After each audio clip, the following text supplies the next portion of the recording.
'Twas a dreary night of November that I beheld the accomplishment of my toils.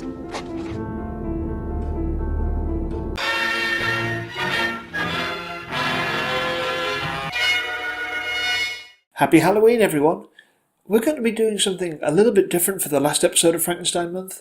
Rather than looking at a film adaptation of Frankenstein itself, we're going to be looking at a film about the author. Mary Shelley was only released earlier this year, and can be found through Curse on Home Cinema. It tells the story of Mary Wollstonecraft Godwin's romance with Percy Bysshe Shelley, and how she wrote Frankenstein. It stars Elle Fanning and Douglas Booth, and it is okay. As a film in its own right, it's a little bit dull in places. There's a lot of slower, quiet moments, and not a lot in the way of effective drama until later on in the film. Plus, everything is just so desaturated. I mean, look how dingy it all is. Which I guess makes sense given the tone of the writing, but it can be difficult to look at after a while. But what I'm interested to talk about with this is that given it's the life story of Mary Shelley, is what liberties it takes within that story. There's quite a few here. I could spend some time listing all of them, but that doesn't really help anything in terms of discussion. But to give you an idea, it includes things like excising Mary's older sister Fanny entirely, changing the reason why she travelled to Scotland in her youth, and generally skewing the timeline. But here's the question. Does this matter? I mean, every biopic film takes liberties. Why let the truth stand in the way of a good story, after all? The film changes several events from her life, but stays true to the emotions that hearing the story invokes in an audience. These emotions being bloody sadness. Mary Shelley's life is one of misery and difficulty. Her mother died only a few days after she was born. She learned to read by tracing the letters on her mother's grave. When she ran off with Percy, her father disowned her. She lost all but one of her children.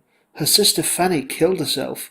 Percy died tragically young at 29, and so many others that I can't list them because I'm already too sad. The film captures that sadness, and ties it in directly to her perception of Frankenstein once she's written it. She sees herself as the abandoned creature, and Victor as an amalgamation of her father disowning her, and Percy's ever-growing distance from her. Speaking of Mary and Percy, the film really nails their relationship. You feel the chemistry between the two from the word go, and you see why she would fall for it. And then his true nature slowly being revealed to her gives the film a fair bit of pathos. For those of you who don't know, Percy Shelley could be kind of the worst. He believed in free love, that anyone should be able to be with who they want and no one should be tied down by marriage. He tries to impose these views on Mary, shown in the film as being deeply against her will. There's a scene where Percy's friend Thomas Hogg makes a pass at her, which she rejects. And then Percy says he would have been on board with it if she had decided to sleep with Hogg. This is because in real life, Percy was the one who suggested that Hogg should pursue Mary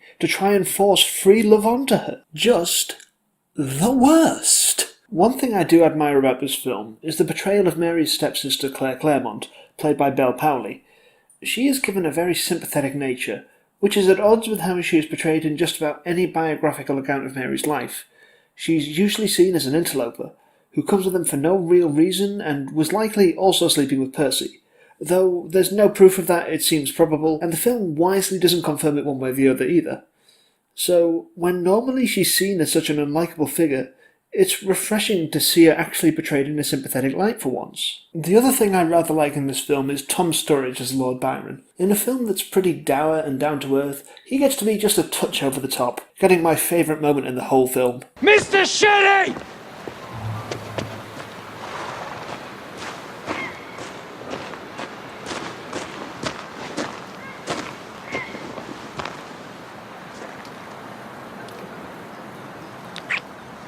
He's wonderfully silly, though they do work in some level of despair with him through their portrayal of Dr. Polidori, played by Ben Hardy, whose book gets published under Byron's name, giving Mary and Polidori a moment of connection. So I would say that Mary Shelley is a decent film that might be a good introduction to Mary Shelley's life, but if you're looking for a more accurate version, then I would recommend a couple of biographies that I read this year. Fiona Sampson's In Search of Mary Shelley, and Charlotte Gordon's Romantic Outlaws, which is also a biography of Mary's mother, Mary Wollstonecraft. Also, Mary's stepmother was called Mary. Too many Marys. And so, Frankenstein Month comes to a close. We've looked at quite a few different ways that people have tried to adapt Mary Shelley's wonderful story, but there are so many more out there. We have not even touched the tip of this iceberg. So maybe we'll do more of this time next year. You do not believe in vampires, Mr. Shelley? I thought you would know intimately about the existence of nocturnal beings who exploit the vulnerable. Turn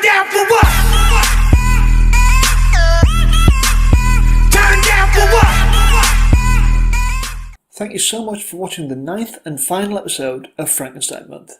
Let me know what you thought of it in a comment below and click on one of the links. I have done this 9 times over and I probably haven't got it right once.